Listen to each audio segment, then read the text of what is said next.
ಕೇರಳದ ಹಿಂದೂ ಹುಡುಗಿಯರಿಗೆ ಒತ್ತಾಯಪೂರ್ವಕವಾಗಿ ಬೀಫ್ ತಿನ್ನಿಸ್ತಾ ಇದಾರಲ್ಲ, ಅದರ ಬಗ್ಗೆ ನಿನ್ನ ಅಭಿಪ್ರಾಯ ಏನು? ಕೇರಳದ ಹುಡುಗಿಯರಿಗೆ ಫೋರ್ಸ್ಫುಲ್ಲಿ ಬೀಫ್ ತಿನ್ನಿಸ್ತಾ ಇದಾರಲ್ಲ, ಅದರ ಬಗ್ಗೆ ನಿಮ್ಮ ಅಭಿಪ್ರಾಯ ಏನು? ಕೇರಳದ ಹುಡುಗಿಯರಿಗೆ ಒತ್ತಾಯಪೂರ್ವಕವಾಗಿ ಬೀಫ್ ತಿನ್ನಿಸ್ತಾರೆ ಅಂತ ಅಲ್ಲ. ಈ ಕೇರಳ ಸ್ಟೋರಿ 2 ಅಂತ ಒಂದು ಮೂವಿ ಬಂತು, ಅದರ ಟ್ರೇಲರ್ ಬಿಟ್ರು. ಆ ಟ್ರೇಲರ್ ಹೇಗಿದೆ ಅಂತ ಹೇಳಿದ್ರೆ, ಒಂದು ಹಿಂದೂ ಹುಡುಗಿಗೆ 4 ಮುಸಲ್ಮಾನರು ಸೇರಿ ಬೀಫ್ ಅನ್ನ ಬಾಯಿಗೆ ತುರುಕಿಸ್ತಾ ಇದ್ದಾರೆ ಅಂತ ರೀತಿಯಲ್ಲಿ ಬಂತು. ಕೇರಳದಲ್ಲಿ ಅದನ್ನ ಫುಲ್ ಟ್ರೋಲ್ ಮಾಡಿ ಕೊಂದ್ರು. ಅದನ್ನ ಖಾಲಿ ಬೀಫ್ ಕೊಟ್ರೆ ಸಾಕಾಗಲ್ಲ, ಅದರ ಜೊತೆ ನಮಗೆ ಪೊರೋಟ ಬೇಕು, ಹಾಗೆಲ್ಲ ಟ್ರೋಲ್ ಮಾಡಿದ್ರೆ ಎಲ್ಲರೂ ನೋಡಿದ್ದಾರೆ. ಆದ್ರೆ ವಿಷಯ ಏನಂತ ಹೇಳಿದ್ರೆ, ಒಂದು ಸೆನ್ಸರ್ ಬೋರ್ಡ್ ಅಂದ್ರೆ ಇದಕ್ಕಿಂತ ಮುಂಚೆ ಇಮ್ರಾನ್ ಅಂತ ಒಂದು ಮೂವಿ ಬಂದಿತ್ತು, ಪೃಥ್ವಿರಾಜ್ ಏನೋ ಡೈರೆಕ್ಟ್ ಮಾಡಿದ್ದ ಮೂವಿ ಬಂದಿತ್ತು. ಯಾವ್ದು ಮೂವಿ? ಇಮ್ರಾನ್ ಅಂತ. ಅದರಲ್ಲಿ 36 ಕಡೆ, ಅದು ಎಷ್ಟು 36 ಪ್ಲೇಸ್ ಅಲ್ಲಿ ಸೆನ್ಸರ್ ಮಾಡಿದ್ದಾರೆ. ಯಾಕೆ ಅಂತ ಹೇಳಿದ್ರೆ, ಅದರಲ್ಲಿ ಗುಜರಾತ್ ಹತ್ಯಾಕಾಂಡವನ್ನ ಏನೋ ಇವರು ಏನ್ ಮಾಡ್ತಿದ್ದಾರೆ, ಬಿಂಬಿಸ್ತಿದ್ದಾರೆ ಅಂತ ಹೇಳಿ ಏನೋ ಪ್ರಮೋಟ್ ಮಾಡಿದ್ದಾರೆ. ಅದನ್ನ 36 ಪ್ಲೇಸ್ ಅಲ್ಲಿ ಏನ್ ಮಾಡಿದ್ದಾರೆ, ಸೆನ್ಸರ್ ಬೋರ್ಡ್ ಕಟ್ ಮಾಡಿದ್ದಾರೆ. ಅದಕ್ಕೆ ತುಂಬಾ ಇಶ್ಯೂ ಆಗಿತ್ತು. ಆದ್ರೆ ಈ ವಿಷಯದಲ್ಲಿ ಒಂದು ಸ್ಟೇಟ್ ನ ಹೆಸರಿಡುವಾಗಲೂ ಕೂಡ ಇಲ್ಲಿ ಸೆನ್ಸರ್ ಬೋರ್ಡ್ ಸುಮ್ಮನಾಗಿದೆ. ಅದು ಬೇರೆ ವಿಷಯ, ಅದವರದ್ದು ಬೇರೆ ರಾಜಕೀಯ. ಆದ್ರೆ ಒಂದು ತಮಾಷೆ ಏನಂತ ಹೇಳಿದ್ರೆ, ನಿನ್ನೆ ಏನೋ ಅವರು ಆ ಮೂವಿ ಕ್ರೂ ಇದೆ ಅಲ್ವಾ, ಅವರು ಡೈರೆಕ್ಟರ್ ಪ್ರೊಡ್ಯೂಸರ್ ಎಲ್ಲ ಸೇರಿ ಒಂದು ಪ್ರೆಸ್ ಮೀಟ್ ಮಾಡಿದ್ರು.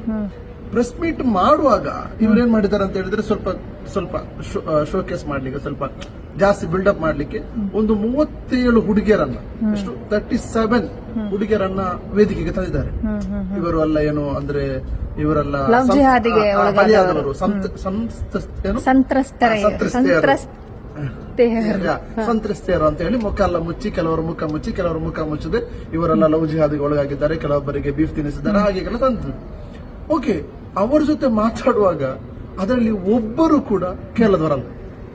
ಇವರು ಹೇಳ್ತಾ ಇರೋದೇನು, ಕೇರಳ ಸ್ಟೋರಿ, ಕೇರಳದಲ್ಲಿ ಲವ್ ಜಿಹಾದ್ ಆಗ್ತಾ ಇದೆ, ಕೇರಳದಲ್ಲಿ 32,000 ಹುಡುಗಿಯರಿಗೆ ಲವ್ ಜಿಹಾದ್ ಆಗಿದೆ ಅಂತ ಕೇರಳ ಸ್ಟೋರಿ 1 ತಂದ್ರು. ಈಗ ಕೇರಳ ಸ್ಟೋರಿ 2 ಅಲ್ಲಿ ಈಗ 37 ಹುಡುಗಿಯರು ತಂದಾಗ ಅಲ್ಲಿದ್ದು ಪ್ರಶ್ನವ್ರು ಸುಮ್ಮನೆ ಗೊತ್ತಿಲ್ಲ. ಎಸ್ಪೆಷಲಿ ಅವರು ಯಾರು ಕನ್ನಡದ ಮಾಧ್ಯಮದವರಲ್ಲ, ಅವರೆಲ್ಲ ಏನು ಕೇರಳದ ಮಾಧ್ಯಮದವರು, ಅವರು ಆಗಾಗ್ಲೇ ಕೇಳ್ತಾರೆ. ಇಲ್ಲಿ ಮಾತ್ರ ಸ್ವಲ್ಪ ಏನ್ ಮಾಡೋದು, ಇಲ್ಲಿ ಪರ್ಮಿಷನ್ ಕೇಳಿ ಬಕೆಟ್ ಹಿಡಿಯುದು, ಅದೆಲ್ಲ ಇಲ್ಲಿ ಮಾಡ್ತಾರೆ, ಇಲ್ಲಿ ಅದಕ್ಕೆ ಸಪೋರ್ಟ್ ಮಾಡ್ತಾರೆ. ಆದ್ರೆ ಅಲ್ಲಿ ಅವರಲ್ಲ, ಅಲ್ಲಿ ಓಪನ್ ಆಗಿ ಕೇಳಿದ್ರು. ಈ 37 ಅದರಲ್ಲಿ ಯಾರಾದ್ರೂ ಒಬ್ರು ಅವ್ರ ಹತ್ರ ಮಾತಾಡಿಸಿದಾಗ ಅವರೆಲ್ಲರೂ ಮುಂಬೈ, ಎಲ್ಲರೂ ನಾರ್ತ್ ಅವರು. ಹಾಗಾದ್ರೆ ರಿಯಲಿ ಅದಕ್ಕೆ ಹೆಸರಿಡ್ಬೇಕಾದೇನು, ನಾರ್ತ್ ಸ್ಟೋರಿ ಅಂತ ಅಲ್ವಾ?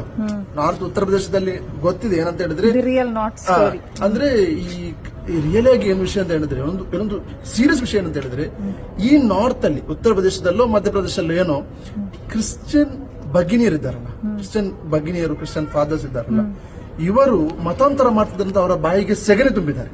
ಆಕ್ಚುಲಿ ಕೇರಳದಲ್ಲಿ ಏನ್ ಮಾಡಿದ್ದಲ್ಲ, ಬೀಫ್ ಯಾರೂ ತುರುಗುದಿಲ್ಲ. ಅಂದ್ರೆ ಕೇರಳದಲ್ಲಿ ನನಗೂ ಗೊತ್ತು, ನಾನು ಕಾಲೇಜಲ್ಲಿ ಕಲಿಯುವಾಗ ನಮ್ಮ ಕಾಲೇಜಲ್ಲಿ 80% ಇರೋದು ಮಲ್ಲೂಸ್ಗಳು. ಓಕೆ, ಅವರೆಲ್ಲರೂ ಕೂಡ ಬೀಫ್ ತಿಂತಾರೆ. ಈವನ್ ಬೀಫ್ ಇದು ಒಳ್ಳೆ ಸ್ಪಾಟ್ ಇರೋದು ಗೊತ್ತಿರೋದೇ ಅವರಿಗೆ. ನಮ್ಗೆ ಗೊತ್ತಲ್ವ, ಲಾಸ್ಟ್ ನಾವು ಓದೋದು ಅದೇ. ನಮಗೆ ಯಾರು ಹೇಳಿದ್ದು? ಒಬ್ಬಳು ಹಿಂದೂ ಹುಡುಗಿ ಹೇಳಿದ್ದು, ಏನು ಅಲ್ಲಿ ಒಳ್ಳೆ ಬೀಫ್ ಸಿಗುತ್ತೆ ಅಂತ. ಹಾಗಿರುವಾಗ ಇವರು ಪೋಟ್ರೆ ಮಾಡ್ಲಿಕ್ಕೆ ಕೊಟ್ಟಿದ್ದಾರೆ, ಏನು ಕೇರಳ ಏನು ಒಂಥರ ಭೀಕರವಾದಿಗಳ ಒಂಥರ, ಅಂದ್ರೆ ಅಲ್ಲಿ ತುಂಬಾ ಮತಾಂತರ ಇದ್ದಾರೆ.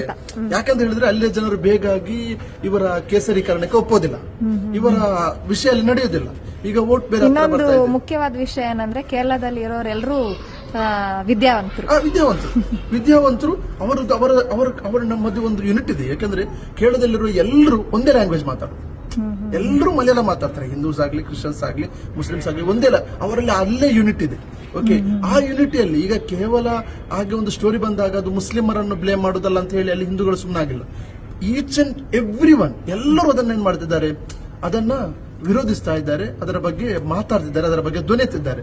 ಅಲ್ಲಿ ಏನಾಯ್ತು, ಕೊನೆಗೆ ಆ ಪ್ರೆಸ್ ಮೀಟ್ ಮಾಡಿ ಅಲ್ಲಿ ಅವರೇನಾದ್ರು ಅವರಿಗೆ ಒಂಥರ ಅಲ್ಲಿ ತುಂಬಾ ನಾಚಿಕೆ ಆಯ್ತು. ಅಲ್ಲಿಂದ ಅವರು ಓಡಿ ಹೋದ್ರು ಆ ಪ್ರೆಸ್ ಮೀಟ್ ಇಂದ ಮಧ್ಯದಲ್ಲೇ. ಅಂದ್ರೆ ಅವರ ಬಂದ ಜೂನಿಯರ್ ಆರ್ಟಿಸ್ಟ್ ಇದ್ದಾರಲ್ಲ, ಡ್ರಾಮಾ ಮಾಡ್ಲಿಕ್ಕೆ ಬಂದ, ಅವ್ರನ್ನೆಲ್ಲ ಕರ್ಕೊಂಡು ಹೋಗ್ಬಿಟ್ರು ಅಲ್ಲಿಂದ.